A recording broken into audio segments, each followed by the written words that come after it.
my lips, by your strength I will go. I will go where you lead me, I will go where you lead me. Who will go for us? I will go. I will go where you lead me, I will go where you lead me. Here am I, send me Lord, I will go.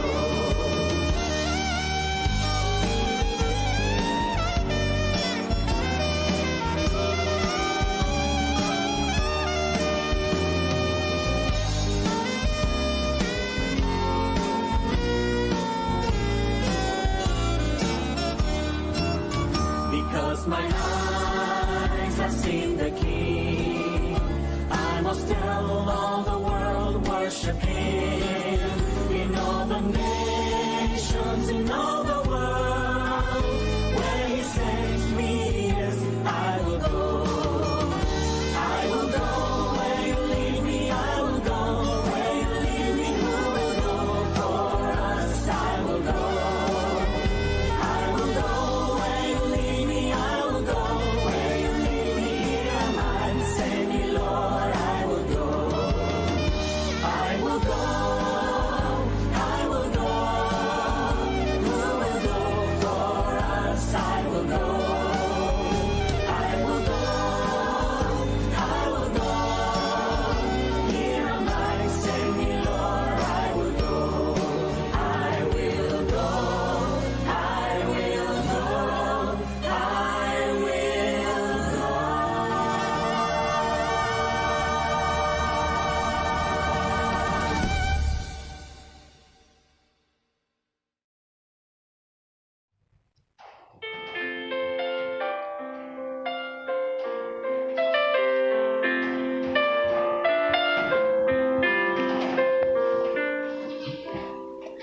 Maraming panahon dito sa mundo, ginugol ang oras ko at lumayo sa'yo. Tinahakagdan ng kalayawan, ika'y nalimutan, ngunit di ka nang iwan. Dakilang pag-ibig mo ang dahilan ng kaligtasan ko. Dakilang pagmamahal mo ang siyang bumago sa buhay ko. Ika'y ari, ngunit ika'y namatay para sa aking mga kasalanan, O Jesus.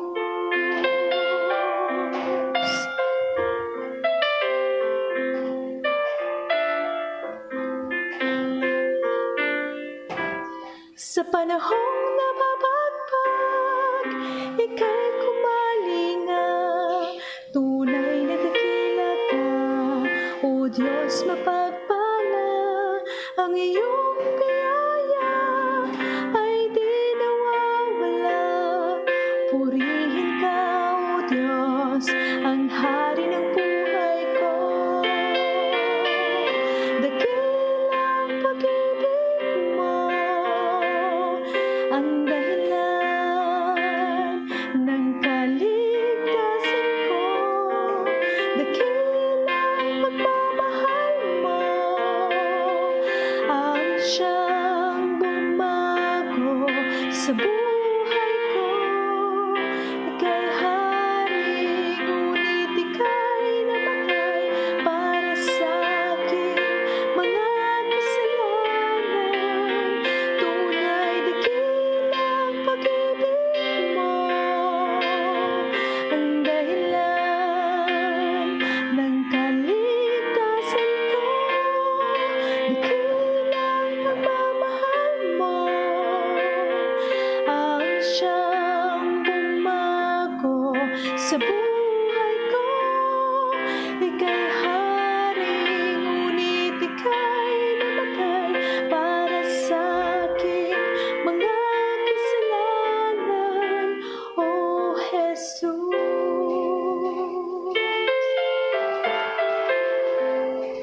dakilang pag-ibig mo.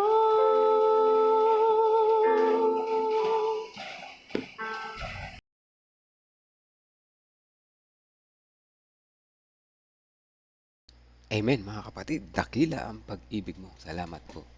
Ang Karin, talagang dakila ang pag-ibig ni Jesus. Ano po? At good morning sa lahat. Habang hinihintay natin si Pastor po, batiin natin yung mga naunang pumasok dito. Ate Reby, magandang umaga po. Uy, na-miss namin kayo kagabi, Ate Reby. Hindi kayo bumalik. Anyway, wala naman yung...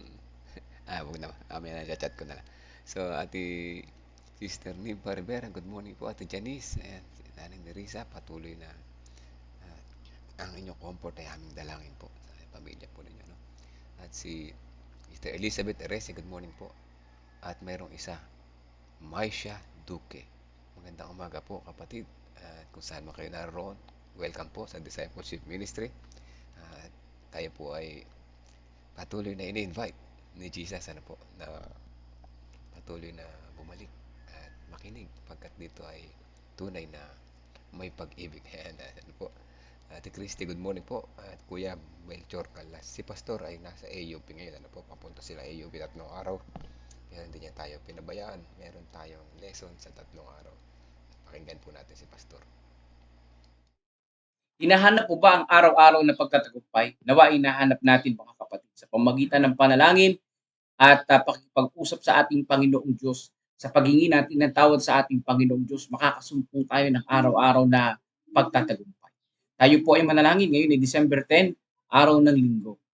Panginoong Diyos na siyang aming tagapagligtas, kami po patuloy na lumalapit sa inyo at sa umaga na ito, O Diyos, aming idinadalangin ang aming pong pag-aaral. Gusto po namin matutunan ng araw-araw na pagtatagumpay. Tulungan niyo po kami, O Diyos, sapagkat kami ay mahina at kulang sa lakas at kami patuloy na nahihikayat ng kaaway na lumayo sa inyo. Tulungan niyo po kami, O Diyos, na kayo po ang patuloy namin sambahin at kayo lamang aming paglingkuran. Ito po ang aming dalangin sa banal na pangalan ni Jesus na aming tagapagligtas. Amen. So sabi po dito mga kapatid, sa ating pong pinaka-key-text, sa unang Korinto, chapter 9, verse 24 to 25, medyo mahaba-haba. Ang sabi po dito, hindi ba ninyo nalalaman na ang mga tumatakbo sa isang takbuhan ay tumatakbong lahat, ngunit isa lang ang tumatanggap ng gantimpala? Abay, totoo yun. Kapag sumali ka sa marathon, ako gusto ko sumali sa marathon. Hindi man ako makasali sa marathon, at least, natiyak ko na nakapag-exercise ako. Yun ang goal ko. Kung matupad yun, mangyari yun ayos sa kalooban ng Panginoon, well and good, di ba? Ang tumatakbo sa takbuhan o sa marathon o sa fun run, isa lang ang may gantimpala ng malaki. Yung iba consolation prize. Sabi dito, kaya tumakbo kayo sa gayong paraan upang iyon ay inyong mapagwagian. Yan. Paano ba yung pagtakbo?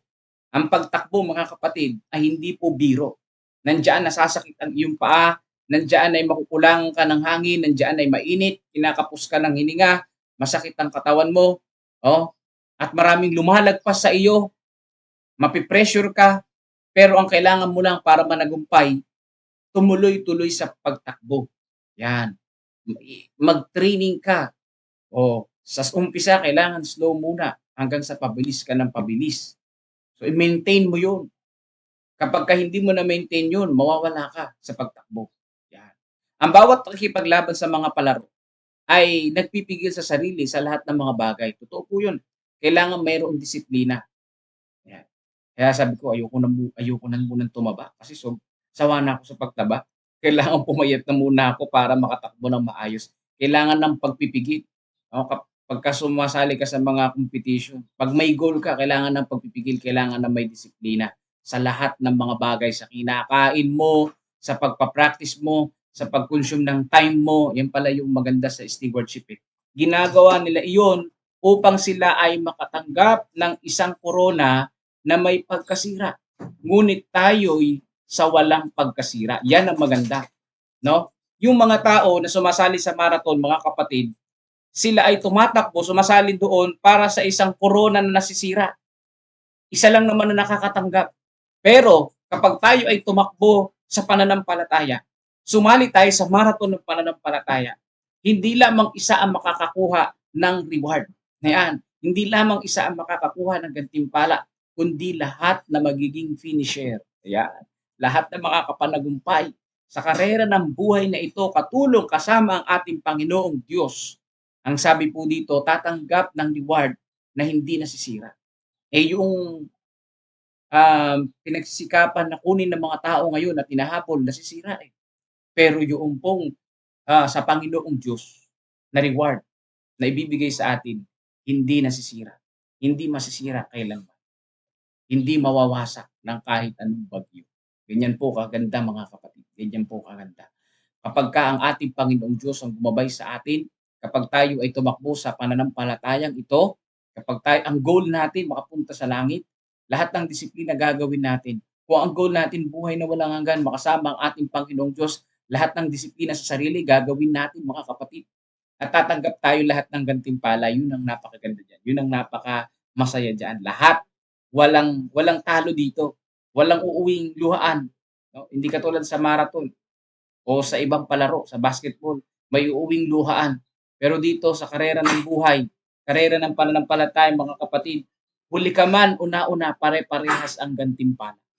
Huli ka man, nauna ka man o huling-huli ka na sa pananampalataya, pare-parehas lang po ng reward. Buhay na walang hanggan kasama ang ating Panginoong Diyos sa langit na bayan. Sabi pa dito, paano karaming karaming taon na tayo nasa hardin ng Panginoon? At anong pakinabang ang ating nadala sa Panginoon? Paano natin hinaharap ang sumusuring mata ng Diyos? Lumalago ba tayo sa paggalang, pag-ibig, pagpapakumbaba, at kapanatagan sa Diyos? Yan po mga kapatid. Ano?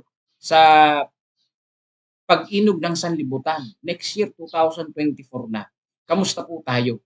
Ito itanong natin sa sarili natin, lumago ba ang ating pag-ibig, paggalang, pagpapakumbaba at kapanatagan sa Diyos? Kamusta po? Lumago po ba? Lumago po ba tayo sa spiritual na buhay? Tayo lang po ang makakasagot niyan at ang ating Panginoong Diyos. Hindi natin pwedeng dayain ang ating sarili o ang ating pong Panginoong Diyos. Tayo lang ang makakasagot niyan. Nawa aking dalangin, ako, kayo at ako ay lumago spiritually. At yung binanggit dito na mga definition o enumeration o kung ano pa man yan mga kapatid, tayo ay naway lumago mga kapatid. Nasumpungan tayong lumago. At purihin ng Panginoong Diyos, matatapos ang taon, may panibagong taon, patuloy ang paglago natin sa spiritual. Iniibig ba natin ang nagpapasalamat para sa lahat niyang kaawaan? Yan isa sa mga paglago yan. Sinisikap ba nating pagpalain ang mga nakapaligid sa atin? Lumago ba tayo dyan? Ipinakikita ba natin ang Espiritu ni Jesus sa ating mga pamilya? Yan. Itinuturo ba natin ang kanyang salita sa ating mga anak? At ipinaalam sa kanila ang mga kahangahangang gawa ng Diyos. So dito po mga kapatid ay napakaganda na binabanggit ng ating pong devotional. Ito yung mga tanong na dapat nating sagutin mga kapatid ko. Ito yung mga dapat nating sagutin. Kamusta tayo? Lumalago ba tayo? Lumalago ba talaga tayo? Kamusta tayo mga kapatid? Kamusta po tayo? Ayan ang sinasabi dyan. Kamusta yung ating spiritual na buhay? At sabi dito, dapat ilarawan ng mga Kristiyano si Jesus sa pamamagitan ng pagiging mabuti at paggawa ng mabuti. Sa gayon ay magkakaroon ng samyo tungkol sa buhay.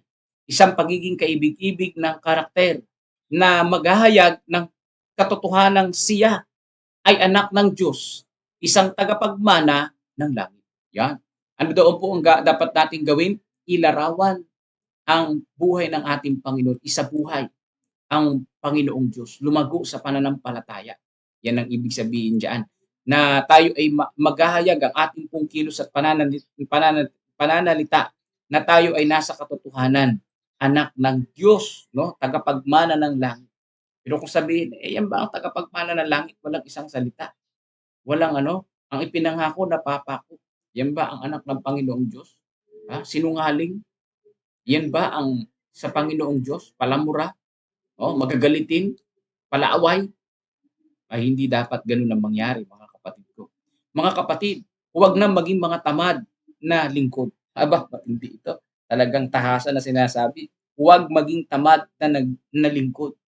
Bawat kaluluwa ay dapat humarap laban sa kinahiligan. Ano ba yung mga kinahiligan natin? Ano ba yung kinahiligan natin nagdulot sa atin ng mga kasalanan? Harapin natin at iwaksi, mga kapatid. Naparito si Kristo hindi para iligtas ang mga tao kasama ang kanilang mga kasalanan. Sa halip ay mula sa kanilang mga kasalanan. So mula sa kasalanan, tayo ay gustong iligtas ng Panginoon. Ibig sabihin, gusto ng Panginoong Diyos maihiwalay tayo sa ating kinahiligang pagkakasala at tayo ay lumapit sa Kanya. Kamusta po tayo, mga kapatid?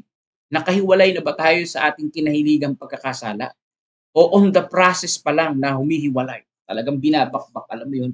Nakadikit sa atin, alam mo yung sinisinsil pa?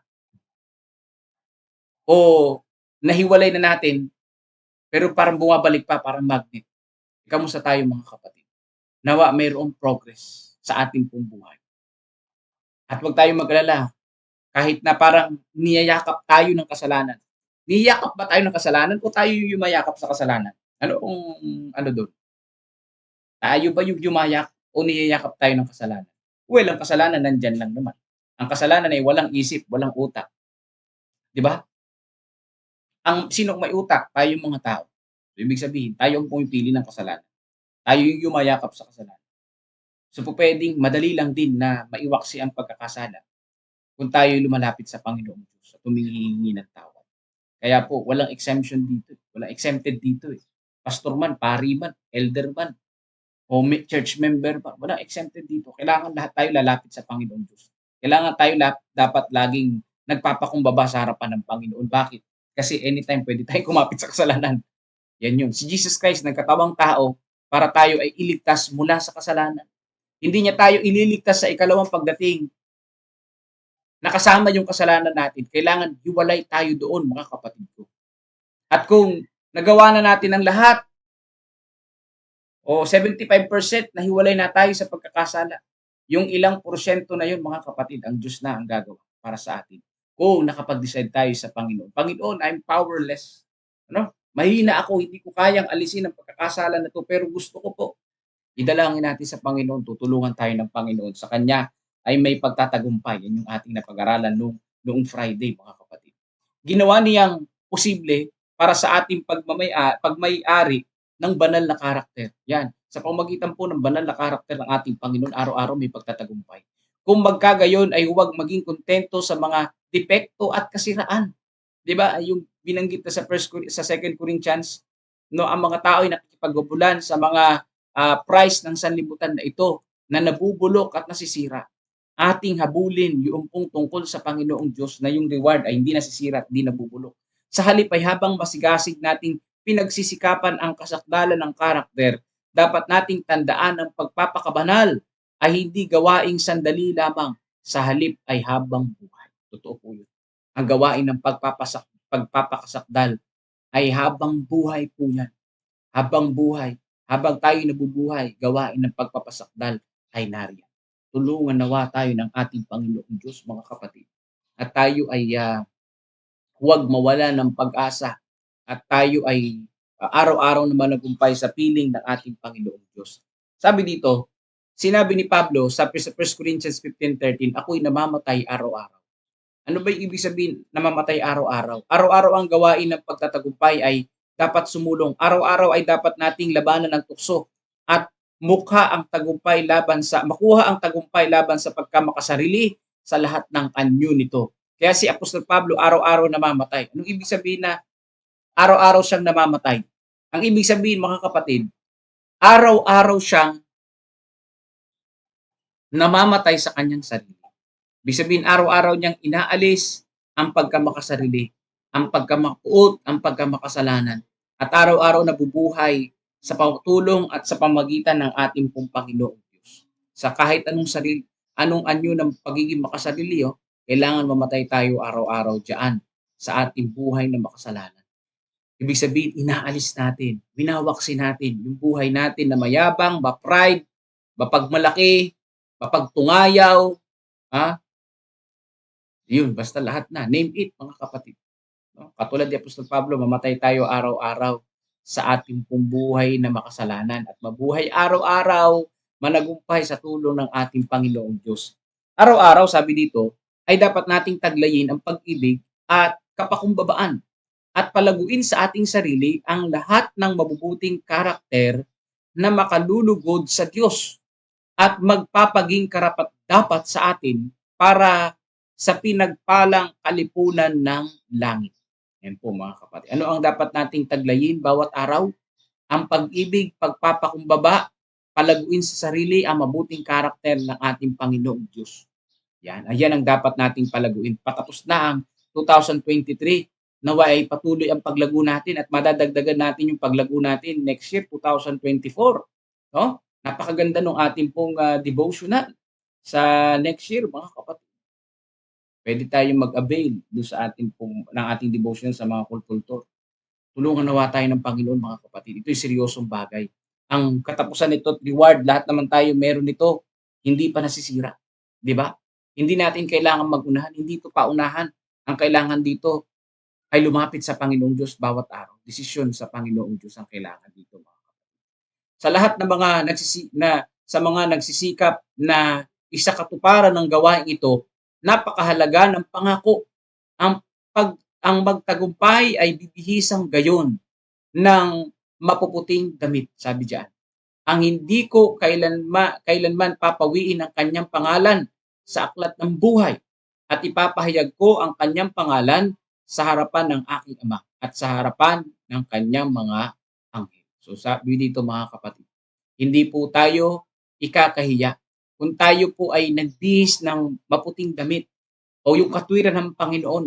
Kung tayo po ay araw-araw tinatanggap natin si Jesus, araw-araw humihingi tayo ng tawad sa Panginoong Diyos, araw-araw din tayong nagtatagumpay. Kung araw-araw natin winawaksin yung ating pagiging makasarili, pagiging makasalanan, araw-araw, mga kapatid, nagtatagumpay tayo sa tulong ng ating Panginoong Diyos. Araw-araw, tayo ay lumalapit sa Panginoong Diyos. Araw-araw sa Kanya ay mayroong buhay na assurance na may buhay na walang hanggan tayo, mga kapatid ko. Kaya po dun sa 1 Corinthians 9:24-25 na ating pong pinaka-key-text na napakahaba, ang isa lang ang punto ng ating pong devotional. Tumakbo tayo sa takbuhin ng pananampalataya.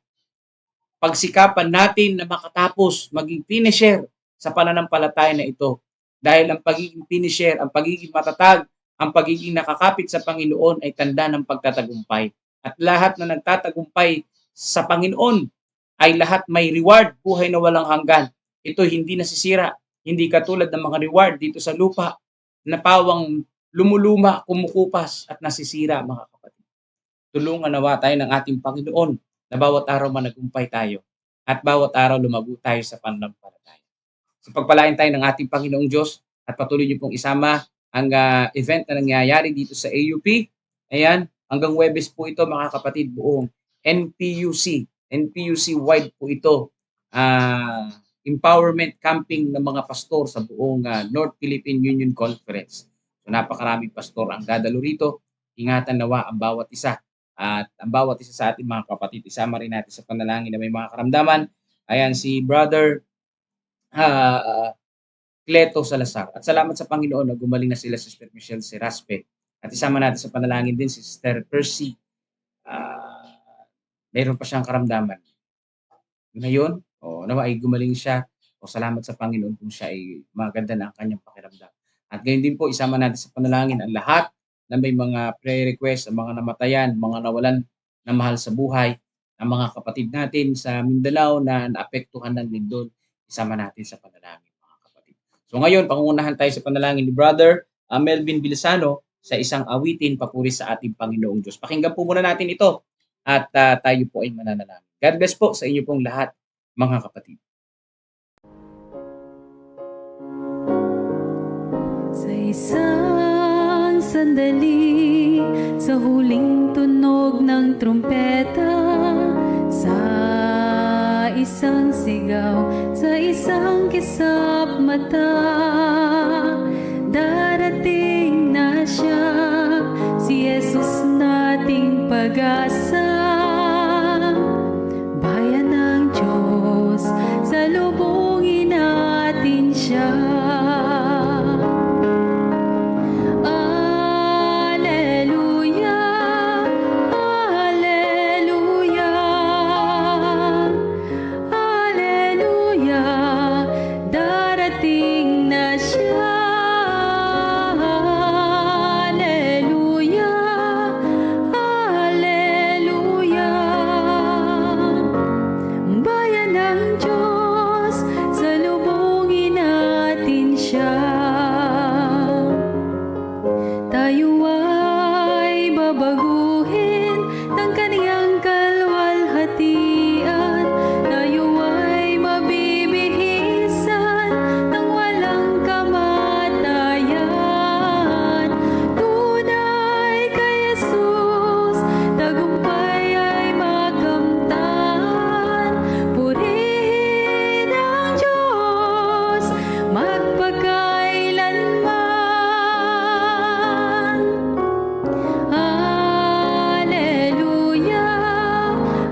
Amen mga kapatid. Praise the Lord sa napakagandang lesson na yan. Umaga nito, ano po. Salamat din sa magandang awit, ano po. Darating na siya. Salamat po Pastor sa lesson. Napakaganda, ano po. Tayo ba ay tungkol sa tumatakbo, racer, karera, track and field, ayan, ano. Ang galing, ano po. Ganda ng Bible verse na yan, ano. Pero nyo, sa dami ng tumatakbo, isa lang nang nananalo, no? Hindi pwedeng walang mananalo sa track and field unless biglang karoon ng kalamidad, ano? Hindi natuloy. Pero sa track and field, isa lang nananalo. At maraming mga points na dapat tandaan para manalo sa track and field. Kailangan i-prepare ang katawan, magsanay. Sabi ni Pastor, magsanay para maging maayos ang kondisyon. Ay kailangan nakakondisyon ng katawan, kumain ng tama, wag mag-overeating, at disiplina sa sarili para magtagumpay sa track and field. Pero sa buhay natin, tayo din na sa track and field, pero hindi lang isang mananalo, marami ang pwedeng manalo. Yun ang maganda, di ba? Maraming pwedeng manalo. Yes, sa track and field, marami ka rin dapat igayak, maraming pagsubok na dadaanan sa buhay, sasakit ang paa mo, mapupulikat ka, di ba? Pwede kang madapa, pwede kang hingalin, pwede kang kapusin ng hininga. Sa track and field natin sa buhay, sa pananampalataya, ganoon din, napakarami rin natin pagdadaan ng pagsubok. Kaya dapat tayo ay mag-training, ano po, para magtagumpay. Ganda na po. Sa track and field, ang iyong mapapanalunan ay gold medal. Na kung saan ito ay nasisira dito sa ating buhay, sa ating pagtakbo. Ang buhay na walang hanggan ang ating mapananagumpayan. Napakaganda na po, napakagandang lesson. Naway sa ating pagtakbo, sa ating karera ng buhay, ay bantay natin palagi ating sarili. Tayo ba ay araw-araw na namamatay kagaya ni Pablo? O araw-araw tayong kinatitisuran ng kapwa? Bantayan po natin sarili natin. Kapag araw-araw kang tinasisuran ng kapwa, abay ikaw na mag-adjust, kapatid. Huwag mong hintayin mo lahat ng kapatid sa paligid mo ay mag-adjust sa iyo. Diba? Ibaba mo yung pride mo, kapatid, pagka ganun. Kasi parang hindi si Jesus yung iyong pinananalanginan, diba? Bakit ganun? Ba't parang iniisip, meron taong ganun, no? Hindi niya ewan ko kung hindi nararamdaman o walang pakiramdam na pili niya lahat ng kapatid ay bad, ayaw sa kanya, o siya talaga yung may problema, nag-iisa lang siya versus sa lahat. So pag ganun, siguro kung ako yung nasa ganong sitwasyon, aalis na lang ako, mga kapatid, at ako ay magbabagong buhay sa ibang lugar. Babaguhin ko yung karakter ko na nagkamali. Yun ang isang tunay na pagkamatay sa sarili. Diba? Nangyayari kasi yan pagka ang tao ay may malaking ambisyon na gustong makamit, sasagasaan ng lahat, makamit lang ambisyon. Yan, ano po, delikado, ano po. So hindi na bumuhay sa pamumuhay ng Christ-like character, ano po. Bagkos nagiging matigas ang ulo. So ang kanyang pagtakbo, pag ang ating pagtakbo ay ganyan, mga kapatid, sigurado hindi tayo tumatakbo ng nakatayo. Baka ang takbo natin gumagapang ng patras, mga kapatid. Delikado po tayo pag ganyan. Tingnan natin ating sarili. Ang main dito nakikita ko, tingnan natin na ating sarili sa ating pagtakbo. Wag sa track and field, tinitingnan natin yan. Mga kalaban nakikita natin, pero hindi natin dapat mag-focus. Hindi tinitingnan nung tumatakbo yung mga kalaban niya. Hindi. Nakatingin siya sa goal. Doon nakatingin sa dulo, sa goal. Wala siyang pakialam sa kanyang mga kalaban. Di ba? Kaya ganyan din dapat dito sa ating pagtakbo. Sarili natin, tingnan natin doon tayo nakatingin sa goal. Hindi yung mga kasakapwa natin tinitingnan natin. Hindi tayo magtatagumpay pag ganun po. Sabi ni Ate Reby, lagi lang natin ipanalangin, bro, na sana magbago. Ate Reby, lagi natin pinapanalangin araw-araw, lagi natin tinatap araw-araw. Pero tingnan natin, sabi nga pagka ang problema ay sobrang mabigat na, let go and let God. Ganun na lang, let go and let God. Ano po? So ayan, good morning po kay Rona at LG sa Bukidnon. Nanonood po sila. Hello po, kapatid na Rona at si LG. dyan sa bukid nun. Ano po, kamusta po at nakarecover na po ba dyan sa mga damages sa lindol? May mga aftershocks din po dito ano, sa gawing Luzon, ano po, dito sa amin sa Gapan meron din, pero mahina lang. Sa Manila malakas, medyo malakas ang andun, pero sa gitnang dagat yung tama ng pinaka sentro. Ganun pa man malakas dyan talaga sa gawing nyo, no? Sa gawing bukid na. Pasama po sa kagalingan si Shirley Jacinto, dalawang Sabado nang hindi nakakasimba. At naku po, uso ngayon ang lagnat ubo. Ako nga nadali pero lumalaban yung resistensya kung di ako tumuloy na nilagnat. Ano po, si Brother Kevin, yung elder namin, hindi yan, 2 araw din nakapag-vesper, tsaka kahapon na-miss niya yung aming magandang program kahapon, pero anyway, maganda nakapagpahinga siya at naway makarecover ng mabilis. Palangin natin, ano po, at sige, sama natin sa panalangin si Sister Shirley Jacinto. At sino pa? Ay, yung pasasalamat ni Sister Nympha Rivera, yung ating pinanalangin na lupa na nagkaroon ng kaso na kanilang naipanalo, at sa tulong ng Panginoon at natupad ang ginawa na binigay ng Panginoon ng the best para sa lahat. Ano po, kaya praise the Lord. At basta tayo magtiwala lang sa Kanya. Ano po, win or lose, we still praise Him. Okay? So let's pray po mga kapatid. Panalangin natin ang bawat isa. Now, una natin bantay nating sarili. Ano po, bantay natin ating sarili, kasi ang pagtakbo sa ating buhay ay pagtakbo na hindi, sabi nga ni Pastor, ano, ililigtas ka ng Panginoon pagdating mo sa finish line. Yun na yung finish line. Pero hindi kasama yung kasalanan mo. Iiwan mo talaga yan. So wag mong isipin na kasama mo yung hilig na ginagawa mo sa mundo. Ano po, o ano pa man ang ating pinapriority sa buhay, ay hindi natin yan makakasama sa finish lines. Ayan, para maabot ang ating goal. Para pag akit lang sa poste na may langis, alam niyo, sa Palo Cebo, makakakit ka ba ron kung may dala kang backpack? Hindi. Hindi pwede. Kailangan wala kang dala, wala kang sapatos, nakatapak, hanggat maaari nakahubad. Ayan, ano. So yan ang pag-akyat sa Palo Cebo. Ganun din sa ating pamumuhay bilang Kristiyano.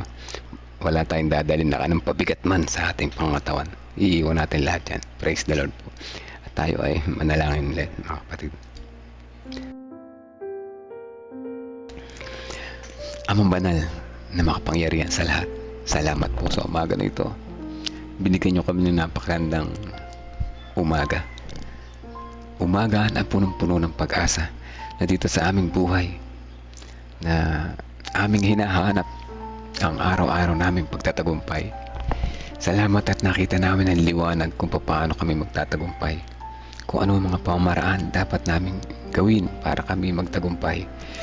Samahan po kami ng Holy Spirit sa aming pagtatraining sa aming mga sarili. Bantenawan namin ang aming mga sarili, na kami ay maging katitisura ng iba, bagkus kami ay maging example na paano sumunod po sa inyong kagustuhan at hindi namin sarili. Nagpapasalamat po kami sa lesson na ito, na maraming puntos ang aming natutunan. Ito nawa ay aming maisabuhay, maibahagi din naman namin sa iba. Salamat sa inyong pagmamahal. Sa pagpapatuloy, nais namin isama sa panalangin mga kapatiran na nakikinig ngayon. Dalangin namin ang aming patuloy ng pagtakbo sa aming karera ng buhay, na kami ay patuloy na magkaroon ng pag-asa, huwag mawawala ng pag-asa, mabigat man ang pinagdaraanan mga pagsubok habang kami tumatakbo. Kami patuloy na nagtatapat, nagtitiwala po sa inyo, na nasa inyo ang tunay na gold medal na inyong ipagkakaloob po sa amin. Maraming salamat po. Aming sinasama sa panalangin ang event na nagaganap diyan sa AUP, ang empowerment campaign ng mga pastors, na patuloy na maging masigla ang bawat isa. Bigyan sila ng kalusugan na maging malakas ang kanilang resistensya sa araw-araw, na sila ay makatapos kanilang activity, sila ay mabless at maibahagi din naman nila ito sa iba. Kasama din namin sa panalangin ang pasasalamat ni Sister Nympha Rivera sa inyo ay pinagkaloob sa kanilang pagkapanalo sa kanilang lote, at nawa ito ay patuloy na samahan sila na magamit sa tamang paggagamitan at hindi mapunta sa iba na Hindi dapat. Hindi namin sinasama sa panalangin si Shirley Jacinto, na siya ay 2 Sabat na hindi na nakakantid ng church.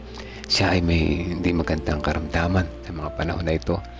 At siya po ay puin po ninyo na yung pagpagaling na kamay makita niya ng tanging pag-asa na inyo binibigay sa kanya ay kagalingan na nagmumula sa kanya, at naway patuloy na ang kanyang pagtitiwala ay magpawalang hanggan siya ay gumaling, at magpatuloy na makita ang inyong liwanag, maibahagi ito sa iba.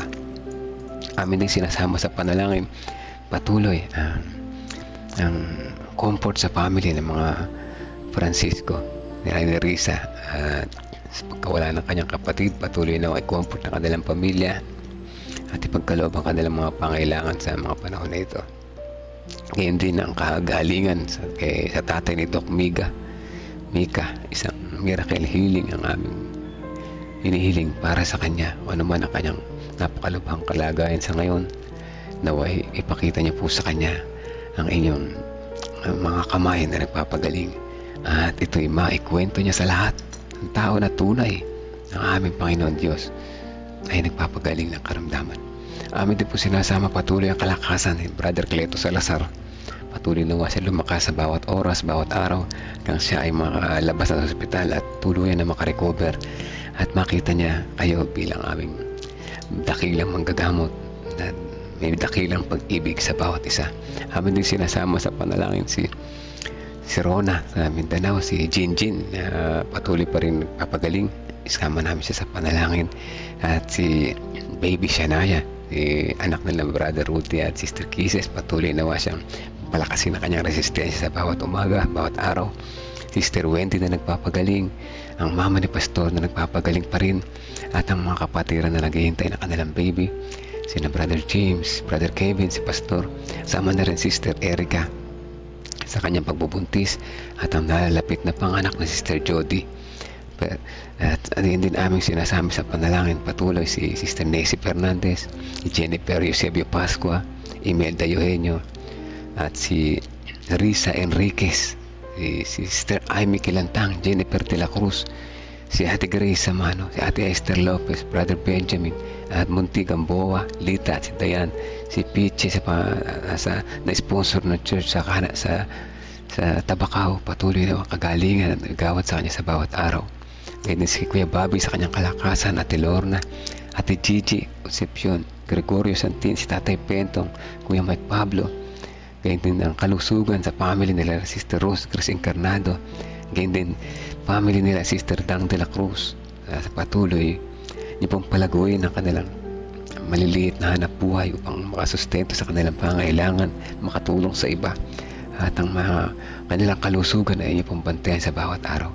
Kasama din namin sa patangin si Brother Renato Santos, Romnick Francisco, Olivia at Rebecca Francisco, Precious Cabasog, Princess Jurquina, si Aris C, Sister Nena, Tia Aning, Tia Aurora, si Ate Sally Sanchez, si Janet Montevero, Gina de Guzman, Arturo Duque at Erlinda Duque.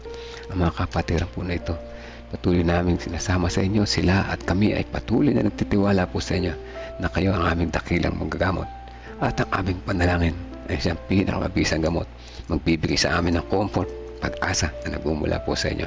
Ito po ay aming dalangin sa pangalan ni Jesus namin tagapagligtas. Amen. Amen. Muli po mga kapatid, magandang umaga po sa lahat. Patuloy na sumusubaybay ay praise the Lord, at tayo patuloy na sumusubaybay. Alam ko kung na kayo na bless sa umaga na ito. Napakagandang lesson sa ating binigay sa atin sa umaga na ito, ang ating pagtakbo sa ating buhay. Ano po, kailangan natin yung gold medal mga kapatid, gold medal. Kasi ba't ka tatakbo kung wala ka namang gold medal na inaasahan, di ba? Yan. Amen din, Brother Rudy. At masaya kagabi ito, hindi kayo pumunta. So sa mga susunod na kasiyahan, ini-invite namin kayo, yung mga hindi nakapunta sa Ate Review. Ako, Ate Review, na-miss namin yung inyong mga bataan dyan. Kasama nila sila Brother Renny at saka si Brother Ten. Na-miss namin sila dito. Kala namin pupunta sila na po. At masaya na po, masaya kagabi. Talaga naman puno ng kasiyahan, tawanan, at bagaman tayo ay mga simpleng tao, tayo masasaya na po. Inabot din kami ng alas 11 na kami nakauwi ng bahay. And So, masaya kagabi. So, ayan, Anayan na Risa, ayan, patuloy natin sama sa panalangin ng comfort. At si Tintin De Jesus, amen, ano po, ayan, good morning po sa inyo, salamat sa muling pagbabalik, Sister Tintin De Jesus. Yes po, salamat sa tunay na dakila at pagmamahal ng manlalalang. Praise the Lord po. Kuya Abner, Ma'am Pemi, good morning po sa inyo. Sino ba? Yes, sir. Si Ate Mitch. Ayan, si Ate Mitch, grabe. May mga swerteng family kagabi. Ano po, talaga namang sunod-sunod yung kanilang raffle. Raffle winners. Ayan, si Ate Mitch, champion. Champion yung family nila kagabi. Ano po. Tsaka yung anak ni Ate Esper, champion yung mga family nila. Sa lahat ng nakikinig sa background, good morning po sa inyo po. Comment kayo para makita natin kayo. Ano po. At hanggang bukas po muli, patuloy tayong magdalanginan mga kapatid. Patuloy tayong ma-bless. Patuloy tayong ma-revive pagkat tayo mga nangatutulog at patuloy tayong ma-remind pagkat tayo makakalimutin at ma-bless sa bawat umaga. God bless po sa lahat.